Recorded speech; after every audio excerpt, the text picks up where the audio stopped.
Hello, welcome to Behind the Veil, where we talk about all things wedding.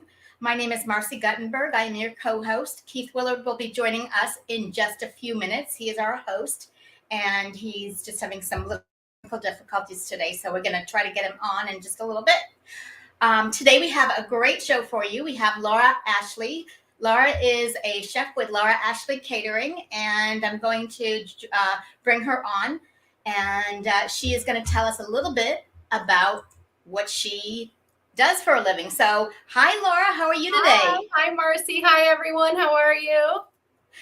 Welcome to the show. I am so excited to have you on board today. I know you've been around the industry for a long time and have a lot of things to contribute, especially here in South Florida. Before we start, I kind of wanted to get a little bit of background from you as to how you got in the business. What made you jump in firsthand? Yeah. So I've actually been a chef for 15 years. I went to culinary school here locally in West Palm Beach. And I got really active in school, and I didn't have a job at the time. I think I was a little scared to jump in. I was just doing the chef school. And so I volunteered a lot. And with the events that the school had, it was always catered events. So I really fell in love with catering by going to culinary school. And I love the organization of it. I like knowing how many people are going to be at the wedding and that the tablecloths are blush. And, I like knowing that Mr. Jones at table 10 ordered the fish, and it's gluten-free. I love the organization. So that's why I fell in love with catering. And then how I got started, I was working for corporate, and I just kind of thought, I could do this better. And I just kind of started out doing little cocktail parties, and then a friend told a friend about me, and then we ended up doing weddings, and I just kind of fell into that. But it's been a lot of fun. Isn't it interesting how you start into a field, and your intentions are one direction, and then all of a sudden a light bulb hits and you say you can do it better? And how did you what was that? Was there a pivotal moment that you realized, okay, this is when I know this is it for me? Let's see. Well, I think being in the kitchen, I started this business 8 years ago. So about 9-10 years ago, there wasn't a lot of women in the kitchen. And, just being a girl, your attention to detail is there, and your focus is, I think we just have a attention to detail. And Right. So I was seeing that I was, picking up the slack for some of these chefs in a way. And that's why I just kind of thought, man, it would just be so easier if I knew all the information, if the communication was there, if I was talking to the client. And so that's where it kind of started, where I started branching off and doing my own little private events. And then it's just grown and grown. And now I wish I could pass it off. All the talking to the clients, I wish I could pass it off. But it's a lot of fun, and I enjoy, seeing the nitty gritty and getting into it and all the details. So I know we talked a little bit before the show, and one of the things that you pointed out was there's been a lot of change with COVID. Mm-hmm. How has that affected you or your staff or anything about your company at this point? Yeah. So COVID is actually, I think COVID helped make my business better. It definitely showed me how creative and how strong I am as an entrepreneur. I'll never forget that day when the phone just kept ringing, and it was, cancellation after cancellation or postponement. We were calling them postponements. Right. I remember those days. I just remember it was like around March 19th, March 18th, 19th. And I thought, gosh, I'm a boutique business, so I'm small. I had a small staff at the time, but I just thought, if I don't start bailing this ship out, I'm not going to have anything left. It doesn't take much, for a small business to go under, 1 or 2 months, that's it. So right. I got creative, and I started doing happy hour in a box. I don't know if you remember, but basically every Friday we would do deliveries, and we would deliver appetizers and a signature drink mixer and I made it fun. You know, You made the most amazing menus. I mean, you it was and so fun. another caterer, Daniel Peacock. The two of you have just created so many unique and fun and exciting, and like everybody was looking forward to those menus coming out every week because it was was a exciting. depressing time. It was depressing.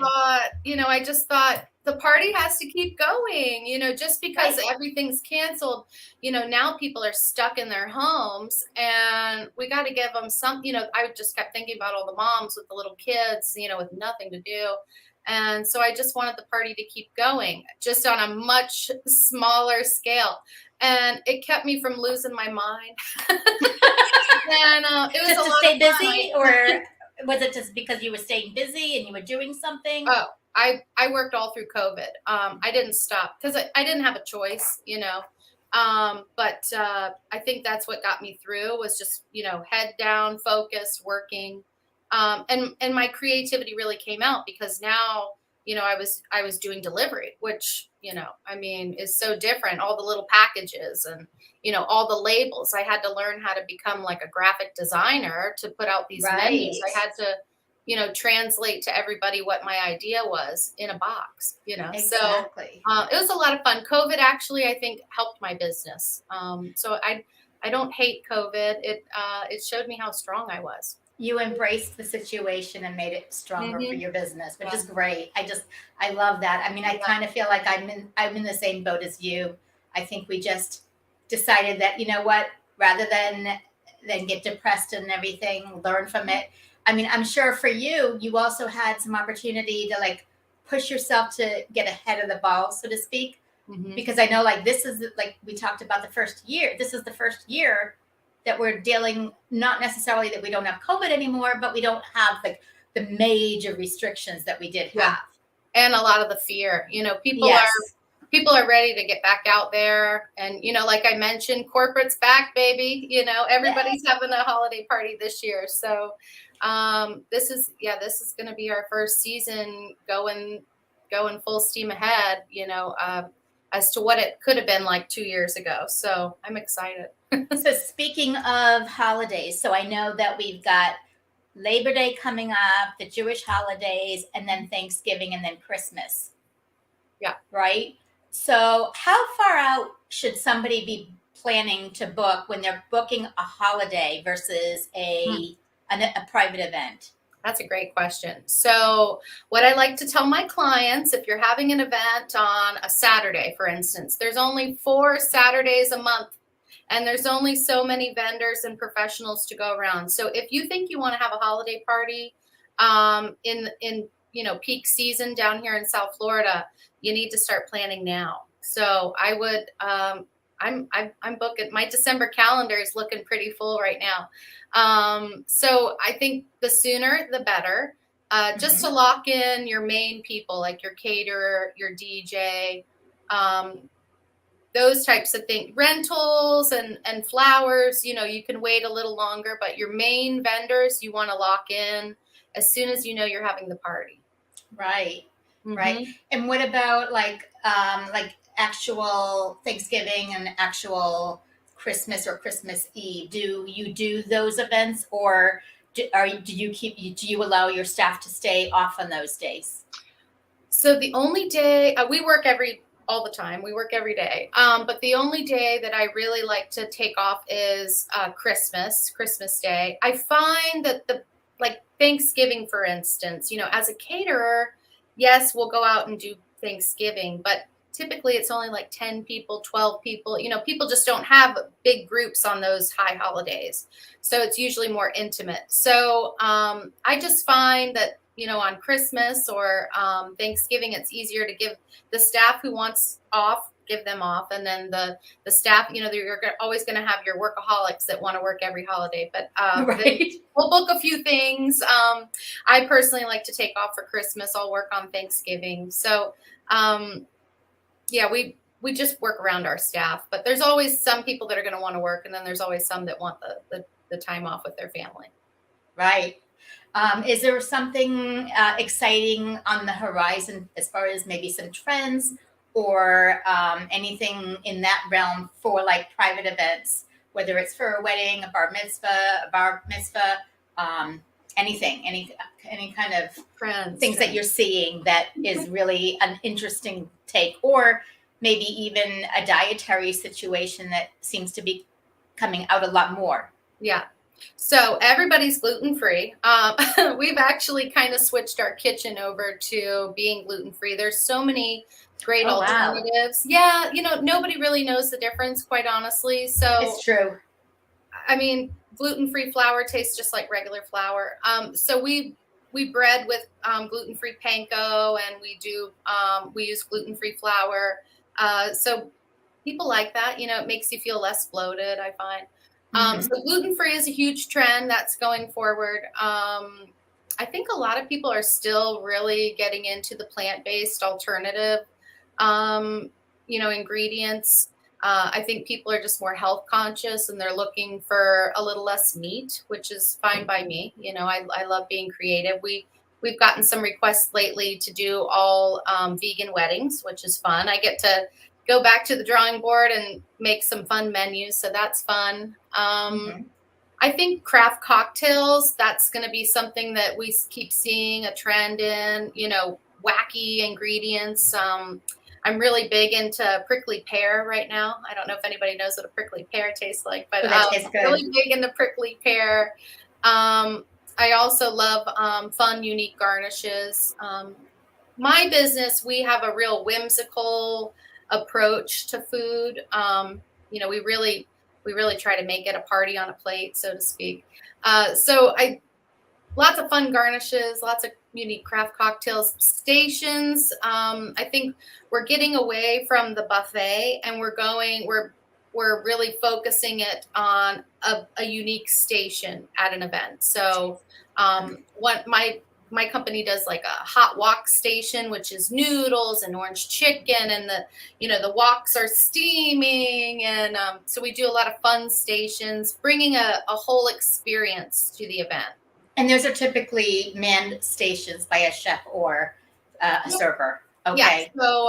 Yeah. So it's all for show. The guest really doesn't have to do anything except hold their plate. Right. But yes, we have a server there or a chef, and it's fun. It's fun to watch. It's people want to have experiences. So I think the stations really lend themselves to a little bit of a show, and you can tell a story with a station. Exactly. I mean, there's so many options. And people don't realize it. I mean, it sounds like, you think of, your typical like a pasta station or potato station and so forth. But no, you can like do a station for almost anything. Yeah, we have a Bangkok. One of our new ones is a Bangkok pad thai station. So yummy. We're really getting into a lot of fusion, and I also have a Baja street food station, which is more south of the border, Mexican street corn and quesadillas and empanadas, and create your own guacamole. So I love stations. It's a lot of fun for me. It's a lot of fun. So when you want to get a night off, let's say you have a time that you have it off, what do you like to do? Where do you like to go? Not necessarily the restaurant, but like what kind of food do you gravitate towards? Let's see. Well, lately I've been doing a lot of Uber Eats, which is not good. So it's too easy. Do you have children? But I love going out to dinner with friends. Oh, there he is. Hi, guys. Hello. Oh my goodness. I am so sorry. I'm having to do a backup camera because I can't, my computer just won't work. I'm just glad it's you and not me, because I am not tech savvy at all. So. Oh my goodness. Anyway. You've been struggling now for what, half an hour, I think. Oh my God. It's been a little crazy, but all of a sudden I went, wait, my iPhone. Hello. That's awesome. I'm like, if I can do this on a ship, I can do this at home. There you go. So Laura was telling us about the things that she likes to do on her time off when she's wants to be pampered by like another chef or another type of maybe some a certain kind of food or something, what she likes. Yeah, so I love going out to eat with with friends. I love trying new restaurants. I think just going to like the newest restaurant is like my thing. That's probably like what I like to do the most. Because I think it feeds your soul. I mean, you're creative. You want to get inspiration. And it's write-off. So, exactly. Yes, ma'am. Anytime you Talk guys about being want in to the go, business. it's my treat. But I'm also, if any of my friends will know me, I'm big into spa days. I love, catering is so labor intensive. You're on your feet for hours and hours. So I love going to the spa, hanging out by the pool or the beach, getting a massage. So when I do get a day off, I really try to do it right. That's awesome. I love to hear that. So did you guys talk about why Laura even got into this? Yes. Okay. And so, Laura, did you talk about, because one of the things that I was really impressed with you, and this is ages ago, there was a Taste of Nace event, and you did a whole thing about lionfish, about using invasive species as a way of creating really, truly unique dishes. Talk a little bit about that, because it's amazing. So I think it's 20 years now. I'm a South Florida native, so born and raised, and the water is such a huge part here in South Florida. So I got my scuba license, my scuba certificate where we did scuba, and so that's a big part of fun stuff I like to do. I love snorkeling. Our reefs here in South Florida are really being overtaken by this lionfish. Back in the 80s, everybody had this cool spiky fish in their fish tank. And, the fish would get too big and they would let them go. And these fish are from Africa. They look like a cactus underwater. And they have no predators. And they eat all of our baby snapper and grouper. So they eat all of our native fish that we all love. And it's a problem. They breed like crazy, but the thing is they taste great. We're the only predator that they have. So, and they taste like a snapper or a grouper. So you go down and you dive and you gig them, you spear them, and then you just cut the spines off and you fillet them up, and they're great. So I think it's good to raise awareness. I wish more chefs would put it on the menu. And, I think when we talk about it and we raise awareness, then people are more apt to trying it. So it's a delicious fish. It's a little difficult to get, but you go to your local fishmonger, they can get it for you.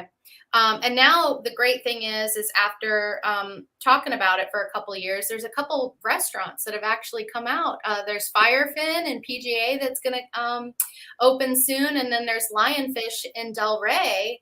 And so it's really cool. It's like it's kind of trending. And so I'm just happy to be part of it.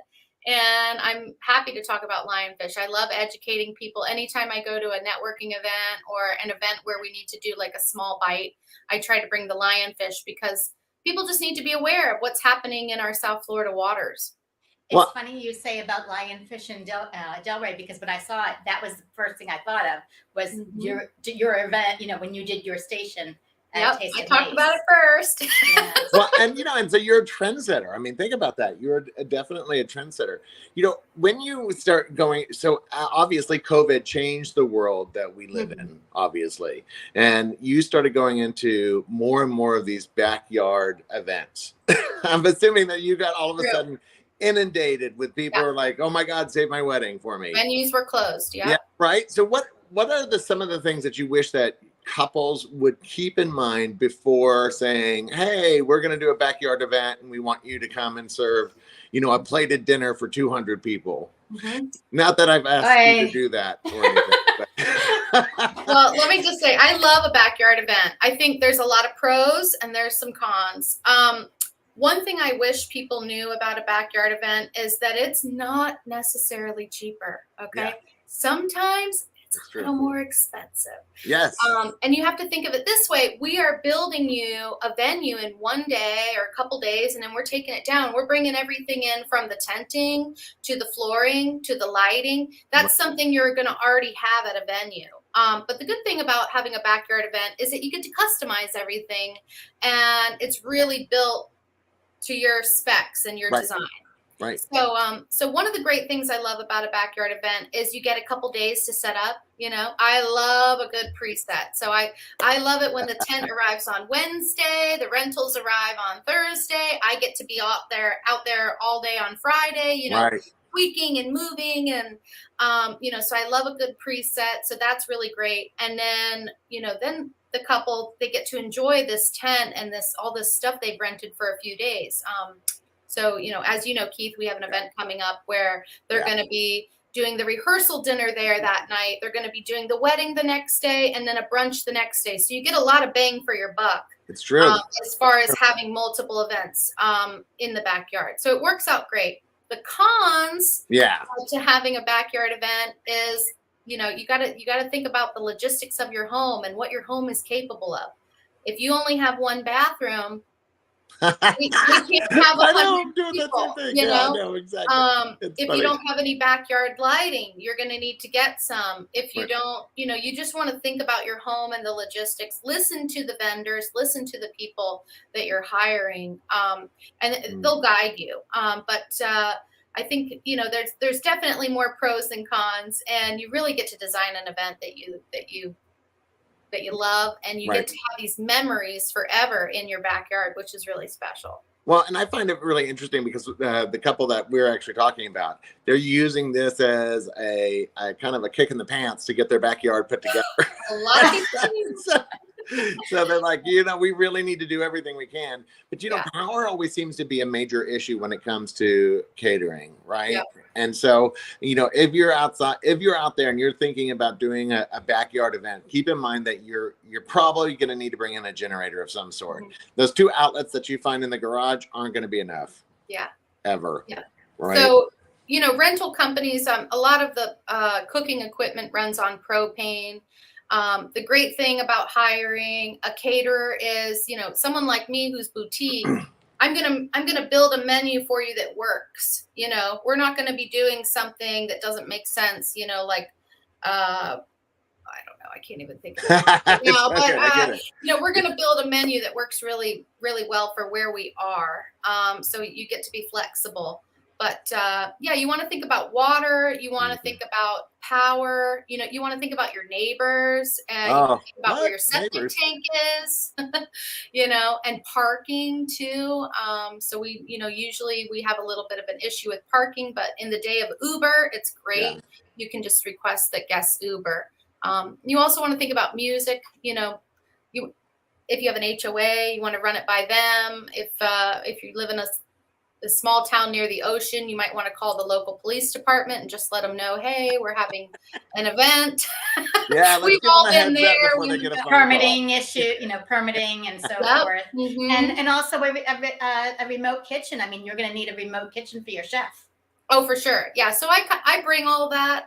Any good caterer is going to already own what they need. But I bring my own little tents and my little ovens and my little burners. All my little stuff. Yeah. So I bring all that with us. But I think it's really just a logistics thing. Every house is different. And you just have to listen to the professionals that you hire and take their advice. And it should go well. Gotta hire the wedding professionals. Yeah. And I think that was a really important point to bring up, is the fact that it's not going to save you a lot of money. I mean, a lot of people assume that if you're going to do a backyard event, that it's automatically going to save you money, but that's just not the case, because you do have to build a kitchen. Yeah. I mean, people's building a ballroom. You're building a venue in your backyard. A whole venue for one night. Or regular walking floor. Yeah, a stage, for your DJ, so it's really something to consider. It's not necessarily cheaper. If you're having a cocktail party, that's a different story. But if you're having a full-on wedding reception, you really want to weigh the costs. You want to pull some quotes and really find out what is the price difference, because there's going to be a significant difference. And so if somebody decides that they're like, oh my God, I really want to have this really fabulous backyard wedding, and they meet with you, what are some of the questions that they need to be ready to answer so that you can put together a proper proposal for them? Yeah, so I'm going to know where can the caterer work out of? Is it okay if we work out of your kitchen? Would you prefer for us to work on the side of the house, in the garage? what is our space going to look like? Because we need a little bit of space. Right. I want to know about, how far are we walking? So wherever, if you have a plate of dinner, for instance, and you got servers carrying plates, how far are they walking? Are they doing like a quarter of a mile, half a mile? We want to know how far, because that's going to determine how much staff I need to hire. So no matter who your guests are, they want a restaurant experience. So you want to make sure for these types of events that you have enough staff. You want to make sure that things just flow properly. So I want to know about water. I want to know about lighting. Sometimes I feel like I'm a contractor or something as far as building these things out. But so those are the things I'm going to ask. Things about the house, any rules or in particular, where you keep your trash cans, where. And that actually was going to bring that. Actually, that leads me into my next question. Trash is a big deal when it comes to food service. Yes. There are some caterers out there that don't believe in taking the trash with them. Are you one of those? I mean, because in those cases we need to figure out who's going to pick up the trash, right? So, that's a great question. So typically an average wedding has about 10 to 20 bags of trash. Wow. And if it's disposables, forget about it. It's just a lot of trash. Right. So I'm fine with taking trash. I do charge. I'll charge $250 to take the trash. And that allows me to get a U-Haul days before. It allows me to, gas it up, drive it there. I fill up my dumpster here at my kitchen, which I have to pay a fee for that. So yes, we can take trash, and most caterers will take trash. I think it's just an extra fee, but it's definitely something to consider. At the end of the night, we don't want to have your trash cans overflowing and you're taking it out to the curb on Monday morning, or the raccoons getting in. Yes. You got to think about the start and the finish. So yeah, my company will take the trash, but we do charge a fee. And we don't have any problem with it. We just got to plan ahead. And then talking about like gas and trucking, are you finding that you're having the same issues that everybody is as far as dealing with this increased cost and fuel and labor? Are you seeing the same issues? Well, I did notice that staff wanted to be paid more this season, which is fine. Everybody's costs have gone up, so I understand. We did raise our prices a bit. Beef went up 30%, so 30%. Wow. 30%. A lot, so I think we tweaked our menus. I tried to come up with some creative stuff. So we're trying to be mindful. But yeah, costs have gone up. Fuel has gone up. I run a boutique company, so I'm not seeing huge increases, but we're just trying to offset it a little bit without scaring people away. It's a balance, I'll tell you that, and it's competitive. People are getting 3 to 5 quotes for these events, so you got to be there. You got to give them something that makes them want to hire you. And honestly, what is that like? Because people are, everybody's couch side, at home, and getting 3 or 4 quotes seems like nothing to them. But you put a lot of time and energy into these things. Yeah. Oh, yeah. A quote takes at least 30 minutes to do. Because 30 minutes. I wish I was thinking 2 hours. I was gonna say a lot more for. I'm like, good for you. Okay, well, maybe an hour. I work on templates, so I try to get a lot of the bulk of it done. And I'm not doing a whole lot of design work on it. We're just moving pictures or something like that. But we do, if we're doing a custom menu, then we're going into the hours of it. But so we try to build it. First, I try to get a good guess of what the client's going to need. I try to estimate everything. Once I go out and once I find out we're in their budget, I'll go out and I'll book a site walkthrough where I get to tour the property. I get to look at the house. I get to see where we put the rentals. Then I have a better idea and I can hone in what this thing's going to cost. So I think definitely when you're hiring a caterer, have a couple caterers come out and meet you in person, get a few people to look around. You're going to get everybody's going to give you a little bit of different information, and then you get to meet the person and see who you like the best. Ultimately, you want to be comfortable with who you hire. At the end of the day, you're not going to be like, oh, I wish we didn't spend that extra $1,000 with Laura Ashley Catering. You're going to say, I'm so glad we hired Laura Ashley Catering. Yes. So, Well, I'm talking about looking around. Hello, Brooke Logan Stoner. Hello, Brooke. Hi. Why is there a pause space on my? There we go. Oh my God. So, and Brooke has been with me on several of these offsite events. And so, she really understands how difficult it really is, because we're not even just talking about the fact that it's outdoors. Well, we're talking about it's fact outdoors, but now you have to deal with rain, wind, temperatures, Mother Nature, and mosquitoes, trash. Especially in the summertime. Who would think wind is such Or an issue? really Wind cold is a days. big issue. Yeah, wind is a big issue. Yep. Knocks flower arrangements right over. Yep. Humidity and people being dressed up. I mean, you have to think about like when you're doing it too. I mean, when there's a rainy, humid day and your guests are like, they just have their hair done or something like that, coming in their dresses. I mean, or a guy with, a man with a suit, you want to make sure that everybody's comfortable. So you got to think about those things. Maybe air conditioning is very important. And I'm a huge fan of 5 stars, air conditioning, and churches. Yeah. Yes, I am. Yeah, exactly. At the end of the day, your guests are not going to care that you spent, $10 extra on the place setting. They're going to remember if there was a fan or not. Yeah. Right. That lends itself to a comfortable event. You're gathering all these people together, all your nearest and dearest, the ones that you love most in this world, and you want to be good to them. You don't, you want to give them the creature comforts, AC, cold beverages, good service. You don't want to cut corners on that kind of stuff because your guests will notice for sure. They will. And I think that's important, because one of the things I really love about your company is that, you pay your servers well. Yeah.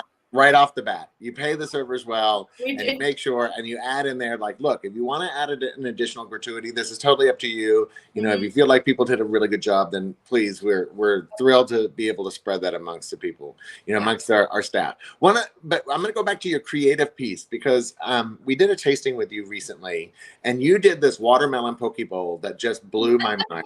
Oh my God. A watermelon poke bowl. Guys, if you're out there listening to this, I'm telling you, a watermelon poke bowl. It's like, it's totally meatless. It's a vegetarian dish. It was incredible. Oh my God. We've tried to recreate it multiple times in my own kitchen. Not happening. I'll tell you the recipe. Oh my God. It's so good though. But that's the kind of creativity that, that you really have to think about. How do you stay on that edge? How do you stay on that kind of that concept? Because you talked about going to restaurants in your time off. Are you also doing a little investigating also? For sure. I follow lots of chefs all around the world. So not just in my local area. I love everyone. One big thing about me is I love being friends with all the caterers in our area. I'm a real advocate for, community over competition. But I really try to follow people all over the world. And I try to get ideas from all different places, so it's fun. And I'll look at someone's idea and then I'll put like a little twist on it or a little spin, and you make it your own. We're always constantly improving, what we see. So that's always a lot of fun for me. Too many late nights on YouTube and say that. Yeah, I don't think we're watching the same thing on YouTube. I don't think we're watching the same thing on YouTube late night. So I'm just saying, you go down the rabbit hole. As my nephew says, he goes down the rabbit hole. He starts just clicking on the next video versus an actual like theme, and it's like some of the crazy stuff people put out there. Well, what I find is, so sometimes you'll see a picture and you're like, God, how did they make that? And then I go on YouTube and I see a chef giving a demo, and it's like I went to like a little class for 30 minutes. So because sometimes you just don't really know how to execute it, or you're not sure. I mean, we're always learning. So I call it YouTube University. And so I love doing that. Yep, trying to always educate myself and seeing new stuff, and then we get in the kitchen and experiment with it, and my chefs look at me cross-eyed, but I love doing new stuff. I think it keeps my job fun.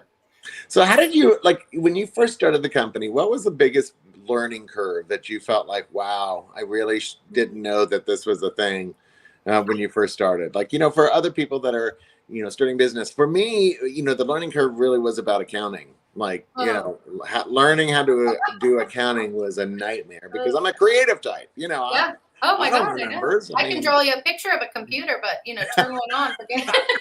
Same.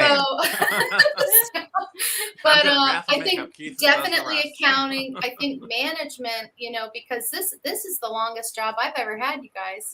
Right. So I was always like a prep cook.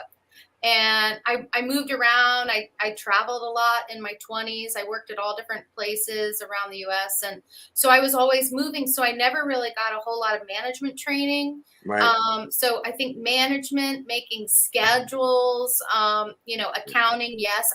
When I started this business, if you would have told me how much paperwork was involved, I would have just ran for the hills. So I feel like, as a business owner, we're on a lily pad. We're constantly going to the next lily pad. And, Right.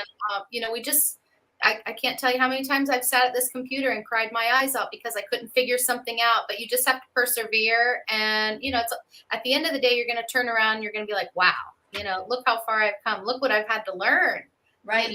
I mean, when you go through your first audit, you're really like, you're blown away and you get through everything, you get through it. So, I think it's just been a lot of fun to learn, but definitely the paperwork, accounting for sure. Yeah. I had no idea. I mean, I like cooking, I never thought I would be at a desk so many hours of the day. And not doing so much cooking. Isn't that crazy? Right. It's like amazing. How did you get your name out there in the beginning? Because here you are, new on the scene. You're like, and there are a lot of caterers in South Florida that just are. But now in a very short time, you've made a name for yourself. People understand that if they hire Laura Ashley, that they're getting a really amazing, caterer, an amazing food experience. But how did you get to that point? For somebody, go ahead. So, networking is huge. I realize I'm the new girl on the scene, and I'm actually so thankful for it because there's so many people that I look up to and reach out to for advice. But I think just networking is huge. Just get out there, even if you don't want to get dressed up and go to that networking event and meeting other professionals. Do it because you're going to be so glad you did it. I mean, that's how I met you, Keith. That's how I met all you guys. We never did an event together. I've known you for like a few years before we actually started working together. So you get out there and you party with your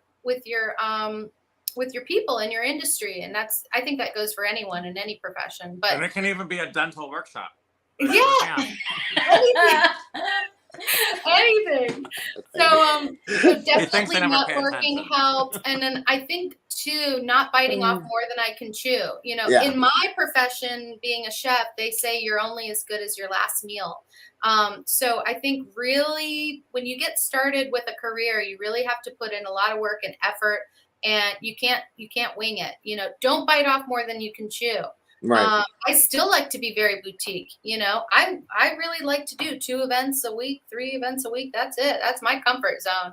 And that's how we stay good, is because when your menu goes on my fridge, I'm focused on your wedding. I'm focused on your event. I don't have a million things going on at once. Right.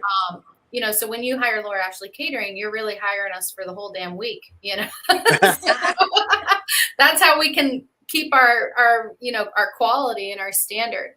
I love that. With COVID changing the landscape of almost many industry professions, how has that affected you and your staff? And have you stayed everything, has everything stayed status quo, or has it increased? That's a good question.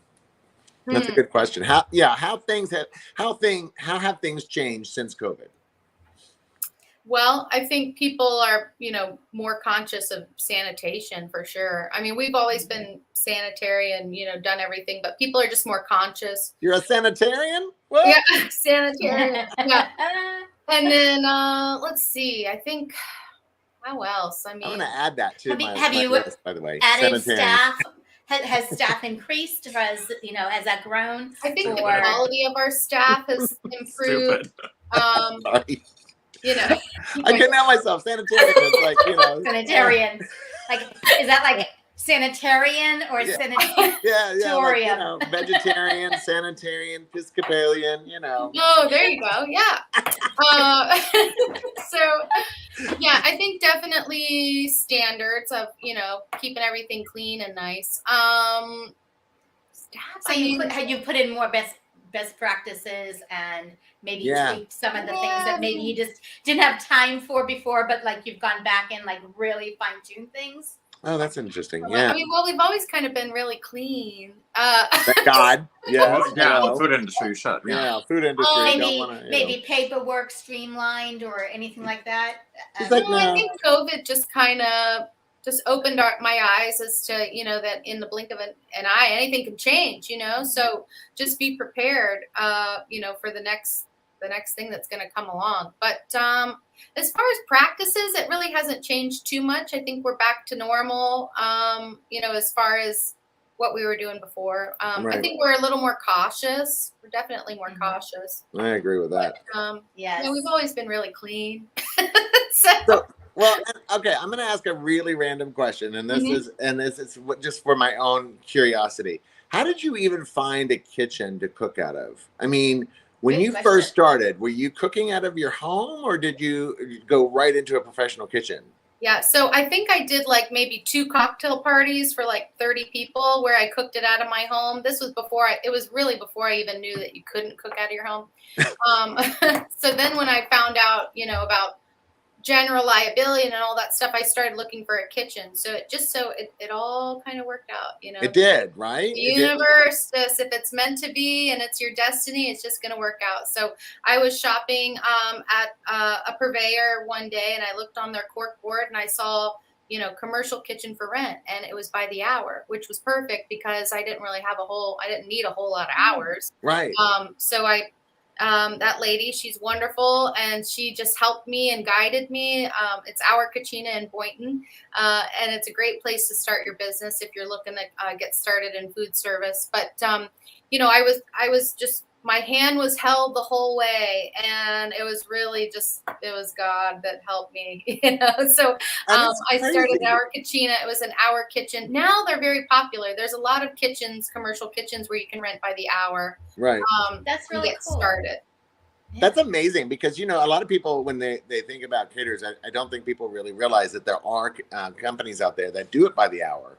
I mean, hotels we know by the hour, but cooking, that's a totally different world.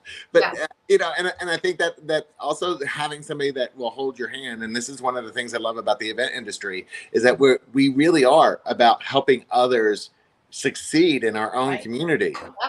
I love it. Right? I mean, it's amazing. It's amazing. So now that the world has gone greener, or we're trying to go greener, what are some of the things that you are seeing in that industry, like next level? What do you feel like is going to be the next thing that people, besides Lionfish, let's say Lionfish. Iguana. No, I'm just kidding. Right, iguana. I'm just kidding. I'm telling you. No, that's just a joke. We'll never serve iguana. I'll never do it. I'm just saying, go down to Cozumel. Iguana and Cozumel have no tails because they love the iguana meat. I'm just saying. I honestly think, so we have an event tonight at Loggerhead Marine Life Center in Juneau. It's a turtle sanctuary, and they are no plastic. So, we bring in. Oh, very cool. So we bring in everything that's glass. We don't bring any plastic. We make sure the straws are made out of biodegradable material. Straws are really big. There are more straws than a paper straw. There's lots of options. Oh, that's right. Yes. Lots of options. So I really think where we're going to go is no plastic. I kind of think in the next 10 years, we're going to get those calls of those ladies that are like, I don't want plastic touching anything. Right. I mean, it's scary in a sense, when you think of commercial catering and getting stuff out, but I really think we're going to see a no plastic movement. And a lot of bamboo. We're going to see a lot of, reusable stuff. I mean, people might start bringing their own glass, like to a party. Who knows? Well, we've had Viterra on the show, and Viterra is well known for doing bamboo dishes and recyclable, and we just love them because it's amazing what kind of product that they came out. And actually, there's a restaurant in Wilton Manors at Bona Italian, and they use like noodles as straws. Yeah, the plastic straw. Bucatini. Yeah. Like a bucatini, yes. That Big- is the craziest big thing. noodle. Yep. I love that kind of Yeah. thing. And so, you know, and now that you're getting into that green, and that you've been in, how long have you been in business now? How many years now? So we're going on our 8th year. Which Can is- you believe it? No. When you look back and go, oh my God, 8 year, and we survived COVID. And Congratulations I on feel that. like I can survive anything. Congrats, yes. I know. You know, if there was something that you could have told yourself 8 years ago, what kind of advice would you give yourself when you first started this business? Just do it. You know, just do it. Be humble. You know, when you're humble, it Right. really goes a long way. You know, ask for help, ask advice, make friends with your competition. I think that's a big one. I think making friends with your competition So is a big one. It's so big. You know, when I first got started, like my first year, of course, I was insecure. I was a little biatch, you know, and I didn't want anybody to see what I was doing. But then I was like, wait a minute. Right. You know, there's no one I can go out to dinner with like Danielle Peacock. You know, Yes. her and I, we go out to dinner a couple times a year and we talk shop. I mean, there's nobody else that's going to know what you are going through besides another owner, you know, and especially an owner that's been doing it a little longer than you. So Right. I think being humble and just being kind really takes you a long way. But ultimately, just get out of your head. If you feel something like you want to start a career or you want to make a change, you got to do it. Because, you know, we only get this one life and you got to just jump, you know, You'll learn how to fly. I mean, you'll bounce a couple of times. Figure it but out, you'll you know, I mean, You'll but you just got to do it. And there's going to be people along the way that help you, you know, you'll be fine. You just got to do it. And it's funny because that's Brooke's favorite word is humble. So she's, you know, we talk about her being humble all the time. Well, I think I'm humble. You are not. You are like on a low, like humble's down there, and that's where you live. And I'm like, how very dare you? How very dare you? So I still think I'm humble. Yeah, yes, you are. So, so Laura, what is the dream now? You know, what is it now? You know, you've made it 8 years. What's the dream? What's next? Well, I think I might have about 10 more years left before I get my back gets, I don't know. You know, catering is so labor intensive. You know, usually at the end of the night when it's time to clean up, I start rethinking what my career should be, you know. I think I really, you know, I've been looking and getting into, you know, diversifying. I think it would be great to own you know, a couple of rental properties. I think, you know, now that there's a little bit of income, money coming in that I can play with, I think it's good to diversify. I really want to start thinking about, you know, what is my retirement years going to look like? Yeah.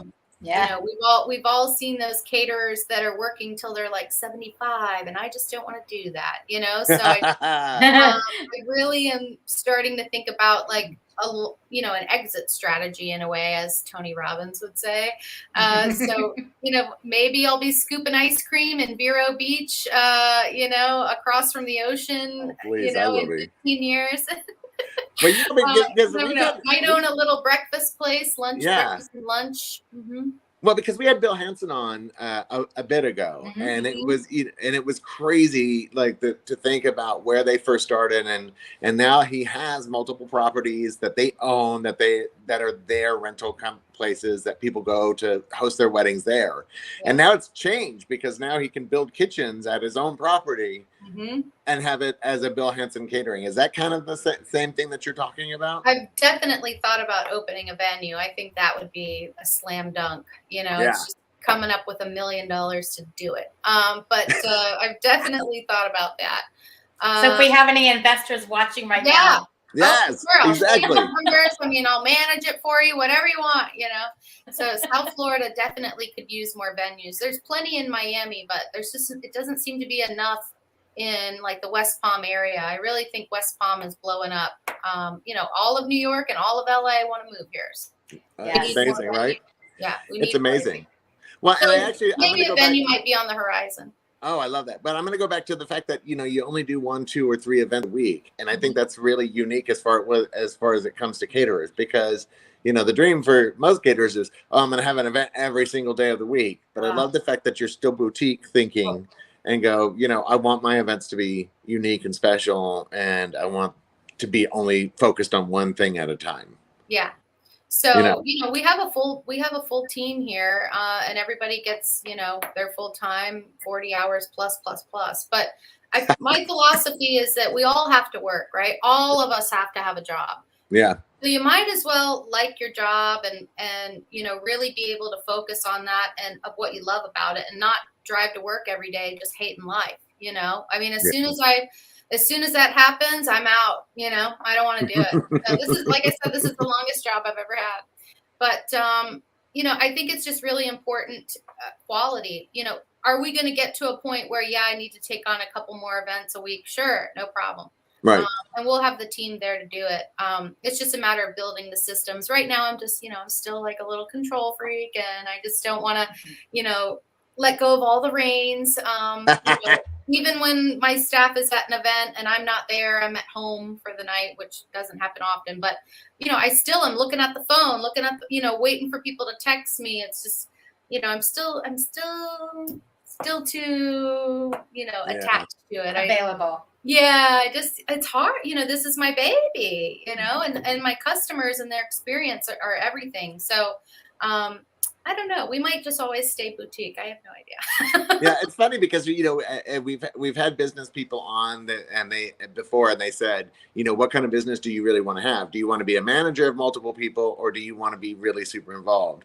And then I had to make a decision. And I'm like, no, I really want to stay involved all the time, and have that one-on-one experience. I don't want me managing other wedding planners. I want to be there involved with it. When people call you, they want to talk to Keith Willard. And if they call you, I talk to Laura Ashley. Yeah, hello. I mean, so every business has a sweet spot. I feel there's a point where you can scale it, really high, but your margins might be lower. You're having to work harder to make more money, actually, or you might be able to.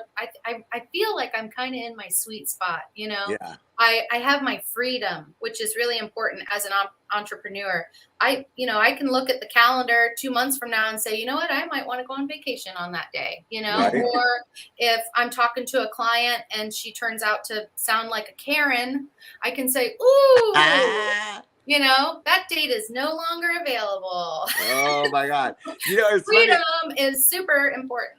I know, and it's funny. Earth and Sugar, they sent out a thing on Instagram, and it was like a business bingo, and one of them was saying that you said no to a client, or said no to a new client, and I was like, oh yeah, and that's a big piece of business. Is like when you get to that point that you say, you know what, I think I'm not the right fit for you, right? Yeah.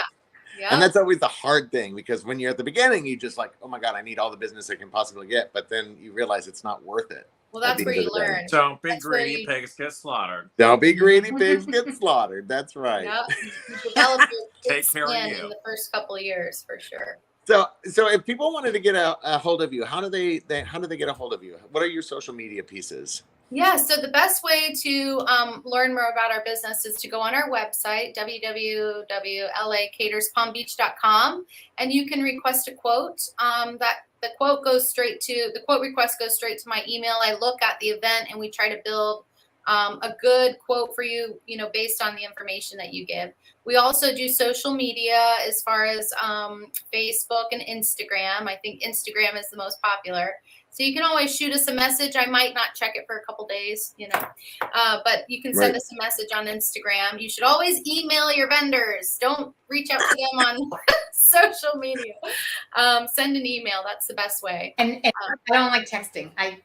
I prefer to have an email. I think it's better for tracking purposes. Yep. You can reference back to things.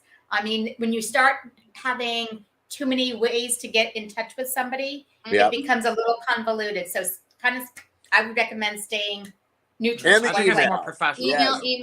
Well, a lot of these clients, they're not so good at email, which I understand. Yes. And as they start to plan these events, they're working with multiple vendors and they're having to keep track. So they're learning too. But email is just the best form, because not everybody can get back to your text message right away. And if you're like me, you might open the text message and then forget about it, Yeah. So it's just better to email for sure. Yeah. I mean, sometimes I'll email people, I'll always email, but if I know a client isn't always on top of their email, I may send them a text saying I sent For you sure. an email. Yeah. Just so they know to look at it, because Yeah. they just, don't check it as often. Like I check mine a few times a day. Well, Laura, you were fabulous. Thank you so much for living through all of the technical difficulties that we had. I know it was a little crazy at the beginning. So, the joys of live shows. Gotta love a live show. Yes. But it's much like an event. You drop and roll. You figure it out. Yeah. But anyway, you were joy, and I'm so happy that you've been on Behind the Veil. So thank you so much. Thank you for Congratulations on 8 years. That's wonderful. Yes. Yeah, congratulations on 8 already. years. Yeah. Well, and then of course, if you're like Danielle, we'll bring you a bottle of tequila. So Oh my goodness! All right, everybody, thank you so much for being on watching another version episode of Behind the Veil. We are so excited that you guys tuned on. We'll see you next Tuesday at 2:00. But for now, thank you, Laura Ashley Catering, for Laura Ashley Todd. Thank you, Marcy Gutenberg, with An Affair to Remember by Marcy. And of course, the always gorgeous Brooke Logan Stoner. See you next week. Everybody say goodbye. Bye. Goodbye. Bye.